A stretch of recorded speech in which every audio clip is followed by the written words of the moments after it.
Eu quero começar esse vídeo como uma espécie de confissão. Naquelas noites, que talvez para Machado de Assis sejam conselheiras, noites perigosas de insônia, eu comecei a usar drogas mais pesadas, perigosas e viciantes. Eu comecei a ler os russos. O livro desse vídeo, ele não é bem um livro, ele é um conto, tá? É um conto russo, porque eu tô muito engajado, eu tô muito afim de ler os russos agora. E eu comprei, para começar, esse conto aqui, do Dostoiévski, O Sonho de Homem Ridículo. E eu comprei um outro também, O Jogador, para depois começar a ler esse calhamaço aqui, do Dostoiévski também, que é Crime e Castigo. Mas vamos lá, eu vou falar um pouco sobre esse conto aqui, tá? Talvez o vídeo tenha seja um pouco tanto raso, porque eu não tenho tanta profundidade nos russos, mas vamos lá. Esse livro, a escrita russa em si, ela é caracterizada como uma escrita suja, ou seja, ela junta ação e mente. Ela vai alternando entre pensamentos e ação dos personagens, tá? Esse livro aqui de Dostoiévski, O Crime e Castigo, eu vou mostrar até, a capa aqui. Ele se passa em 9 ou 12 dias, se eu não me engano. E ele é desse tamanho. A escrita suja é essa escrita de misturar pensamentos com ações.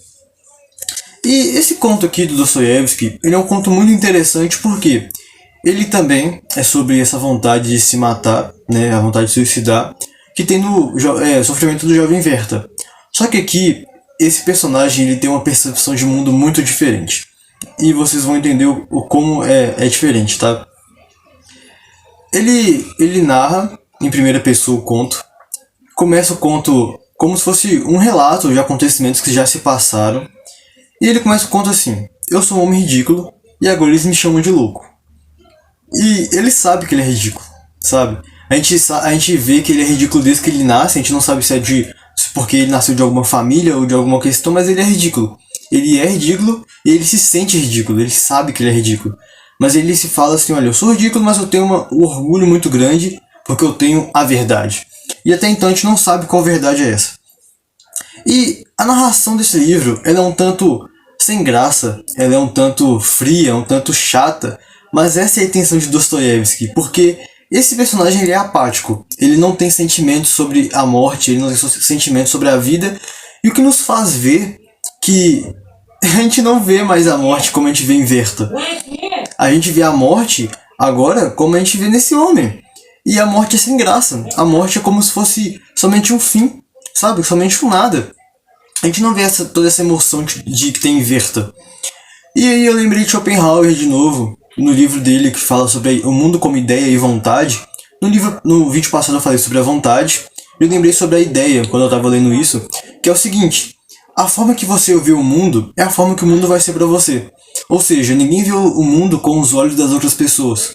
Você vê o mundo com seus próprios olhos, com sua percepção de mundo, com sua cosmovisão, que é causada pela cultura e tudo mais. E esse homem aqui, eles fazem a gente ver o mundo como uma coisa fria, uma coisa apática, uma coisa sem graça. Então, a gente vê que pode ser que pessoas do mesmo lugar tenham percepções de mundo diferentes, cosmovisões diferentes, e o mundo seja diferente para as duas pessoas, morando na mesma casa, por exemplo. E nós vemos isso aqui nesse livro, tá? Nós vemos, fazendo comparação dele com o Werther, nós vemos isso, a percepção de mundo diferente, as cosmovisões diferentes. E aí, ele narra que ele mora numa casa miserável, que é comum nos livros russos, comum, até para as pessoas que trabalhavam na prefeitura e tal, morar em casas miseráveis, ganharem salários muito poucos. E aí ele narra que numa noite muito tenebrosa, muito fria, com várias neblinas e tal, ele decide se matar. Todos os dias ele tem pensado em se matar, mas ele está esperando um momento oportuno. E é esse dia. Esse dia ele fala: eu vou me matar.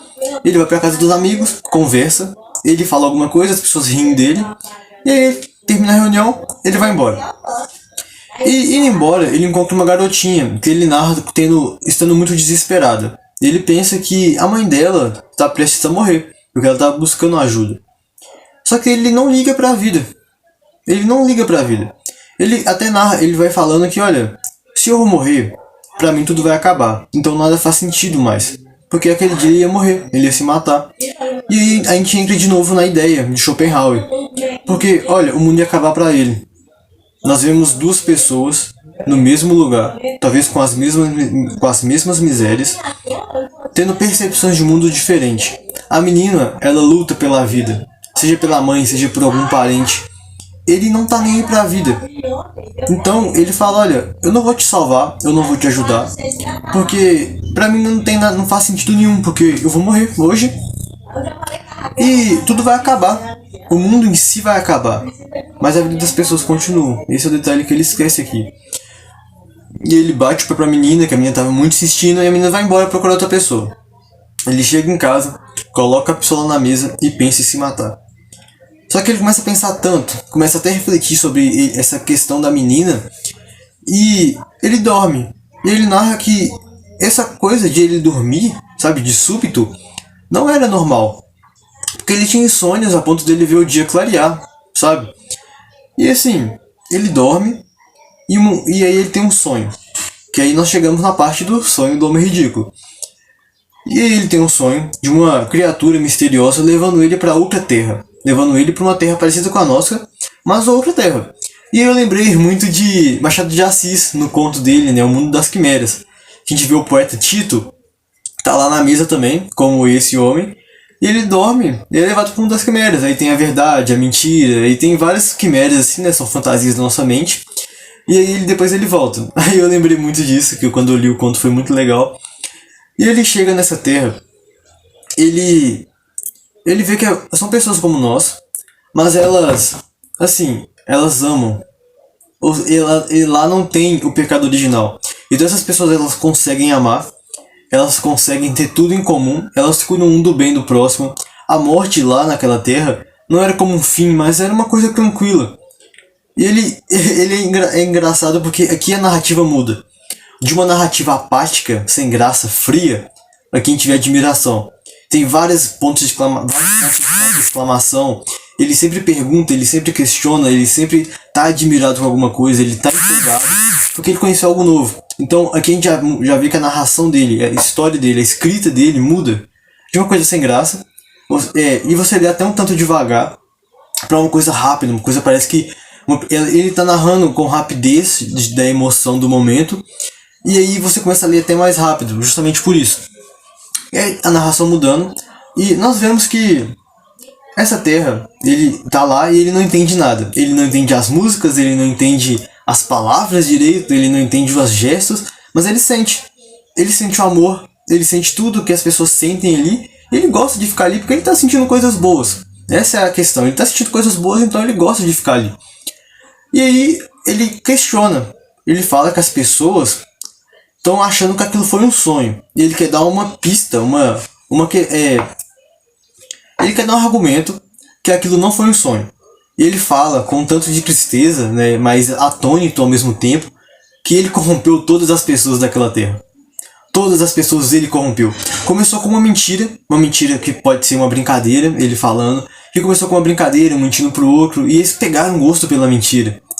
E aí ele começa a falar que as pessoas começaram a se matar, começaram a criar partidos para lutar entre si, começaram a criar clãs e tudo mais, e se tornaram como nós. E ele se torna como um profeta naquela terra, totalmente triste e melancólico pelas almas das pessoas. E ele fala aqui, ele falando que lá já foi um lugar muito bom, que eles já eram pessoas muito boas, que lá tinha amor e ninguém acreditava. E as pessoas buscavam pela ciência um jeito de se safar da maldade. E elas não conseguiam, porque não era esse o caminho. Elas buscavam um bem que já era delas do jeito errado.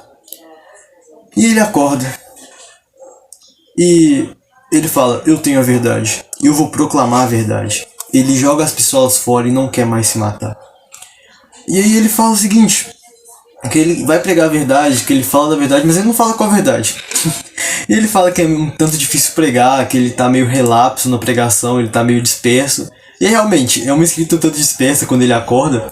E aí depois ele explica que a verdade é que o homem, ele pode ser bom, ele pode ter a paz, que ele só tem esperança na morte, sabe? A paz vem através da morte. Como Platão e assim dizia, né, que o corpo é a prisão da alma, que só através da morte do corpo nós podemos nos libertar e ir pro mundo lá das ideias, sei lá. E ele não prega essa ideia, ele prega, olha, vocês podem ser bom agora. Agora na Terra vocês podem ter o amor, vocês podem ter a paz, a esperança, a tranquilidade. Não precisa morrer. E ele fala, as pessoas zombam dele, o chamam de louco e ele é um homem ridículo. Mas agora ele está feliz, porque ele tem um sentido na vida.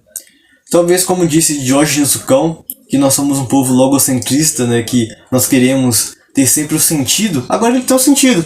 Ele pregar para as pessoas o sonho dele, pregar essa utopia na Terra, de estar amando as pessoas, de ter tudo que nós temos no paraíso, a esperança que nós temos no paraíso, ter na Terra.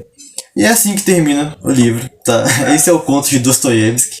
É uma narrativa muito interessante porque ele consegue nos levar nessa parada de, olha, tá muito chato, tá muito apático, tem uma frieza muito grande, para outro patamar que, nossa, ele tá muito atônito, você lê com mais pressa, você consegue sentir a emoção quanto a frieza. É uma escrita muito boa, muito interessante. Tem poucos personagens e não cita o nome dos personagens, tá? Nem do personagem principal cita, nem do capitão que mora do lado dele cita, nem de ninguém. É uma escrita rápida, tem 25 páginas o livro.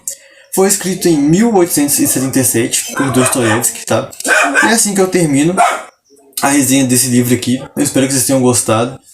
E pra finalizar, eu quero agradecer o apoio de todo mundo, porque o primeiro vídeo que eu postei foi muito legal, que vocês mandaram mensagens super fofas, super amorosas pra mim, tá? Me incentivando a continuar. E eu espero que esse trabalho esteja realmente agregando pra vocês, como vocês me passaram essa impressão. E muito obrigado de novo, tá? É muito importante pra mim ver isso, porque dá um incentivo a mais pra gente continuar fazendo resenhas de livros, contos e falando sobre literatura. E eu convido vocês para falar mais sobre Dostoiévski, que eu vou me aprofundar um tanto mais nos russos e tal, em literaturas mais específicas que eu tô pretendendo fazer.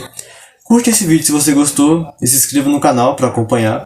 E minha amiga do serviço, ela perguntou quando tem vídeo, e eu achei oportuno falar, tá?